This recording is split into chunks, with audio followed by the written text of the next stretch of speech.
Ever since the Jews were freed from Egypt over 3,000 years ago, we've been commemorating these events with the Seder. Much of what we do in the Seder stems from that first Seder, when the Jews sat around the table and relived the experience of freedom. They sat like nobility, ate matzah, and drank wine.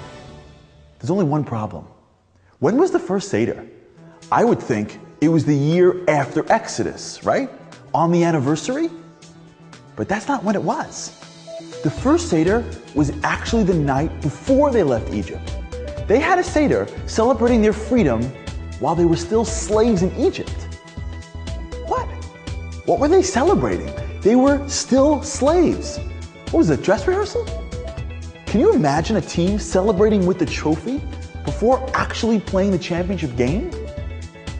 Why would God have the Jews have a Seder before they left Egypt? It was because he was giving them one of the greatest insights on personal growth, the power of visualization. There is a well-known concept that beliefs shape reality. We've all heard the advice of dressing for the job you want, not the job you have. Psychologists call this the Pygmalion Effect. The basic concept is that if we can see ourselves as to who we want to be, it'll have a powerful effect on us getting there. Our mind can change our reality. But it goes one step further.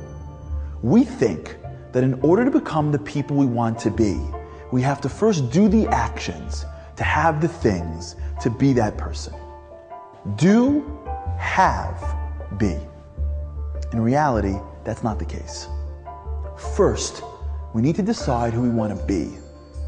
Once we visualize and see ourselves in that light, our mind will show us the actions we need to take to get us there.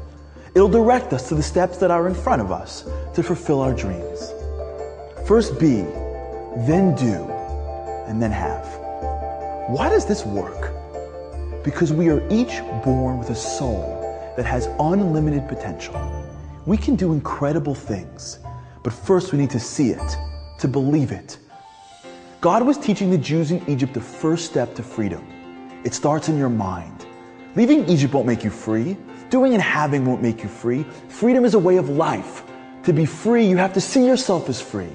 And then you can act with passion and energy to make it a reality.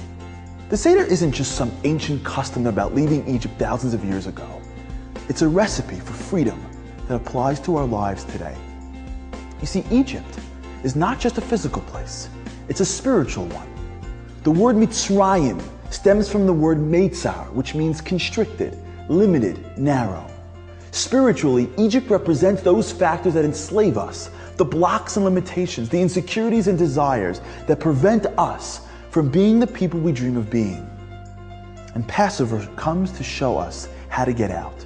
We sit at the Seder and remember that the first time the Jews did this, they were also slaves. They had to see themselves as free.